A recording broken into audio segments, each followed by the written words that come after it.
The former Deputy Commander of United States Central Command, retired Vice Admiral from the United States Navy, Robert Harward. Admiral, it's a pleasure to have you. Thank you so much. Help us make sense of all of this competing messaging and these different moves through now. Is the Strait open or is it closed? And is the U.S. military helping to facilitate the passage of ships there? The U.S. military is always prepared to support in any way they can and aligned with the Commander-in-Chief's objectives. And it's very clear that the president has two top priorities. Number one, as you've just articulated, flow of commerce through the Straits of Hormuz. But closely tied to that, or second in priority at this time, considering the timing and the impact it's having on the world economy, is the fact that Iran cannot have a nuclear weapon. So those are the president's top two priorities, and he's pushing for that.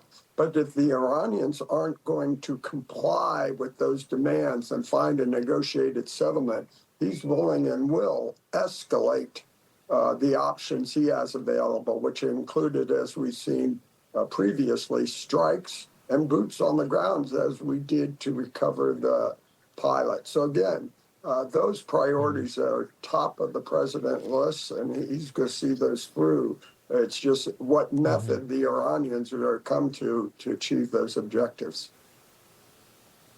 Admiral, U.S. Central Command says that more than 10,000 American soldiers, Marines, and airmen are involved, along with dozens of warships and aircraft in the situation around the Strait of Hormuz. You mentioned boots on the ground as being an option that the president could have with the limited number of people that we have at the ready at the moment. What would that look like post Tuesday, April 22nd?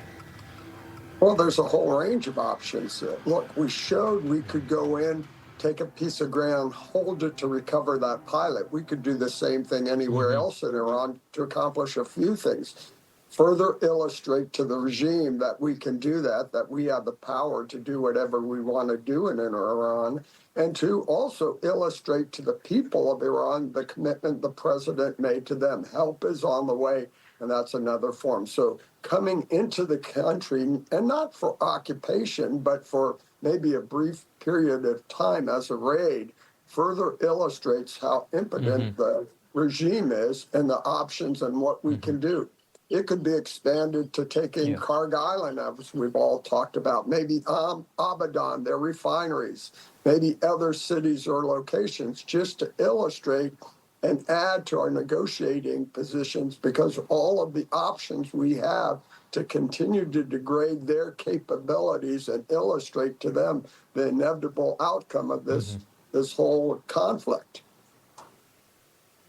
We did hear this morning, Admiral, that the UK reporting that a ship, one of its ships, was fired upon by an IRGC boat. So long as the regime is in power, they can, and they've shown that they can blackmail the world by mining the Strait or otherwise threatening commerce there.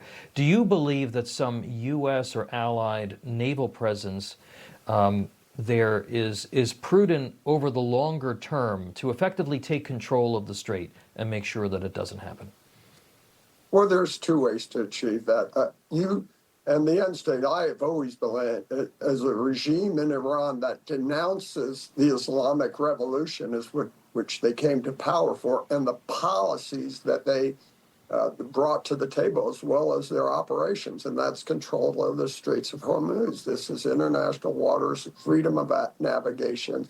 And we've done this before. The French, the British, others have been involved in the Gulf and ensuring that freedom. I would not be surprised to see them return to support that. But at the end of the day, the best solution is for Iran to make those guarantees. And that's part of what this conflict is all about. Those policies that Iran has brought them to power and have kept them in power, threatening the Straits, nuclear weapons, armed, the exporting and supporting of the Islamic Revolution through Hezbollah, Hamas, the Houthis, and others. So ultimately, a regime that renounces all that, guarantees that they will meet those objectives, is the easiest way.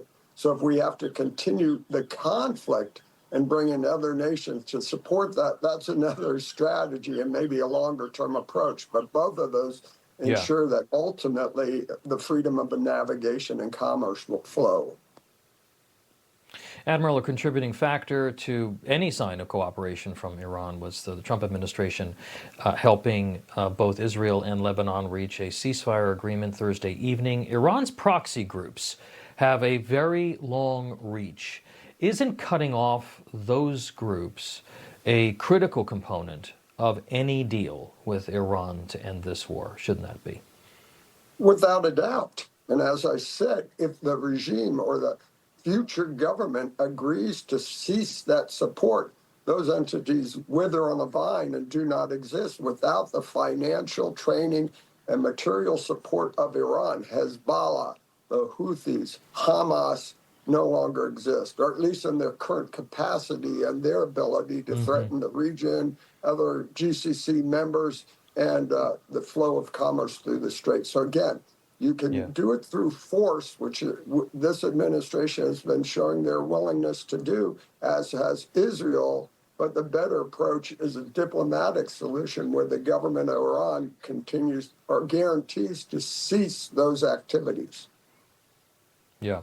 And then Israel can go in and take care of whatever armed elements there are that are still threatening its borders. Former Deputy CENTCOM Commander and Navy SEAL, Vice Admiral Robert Harward, thank you for your service to the country, sir. God bless. Thank you.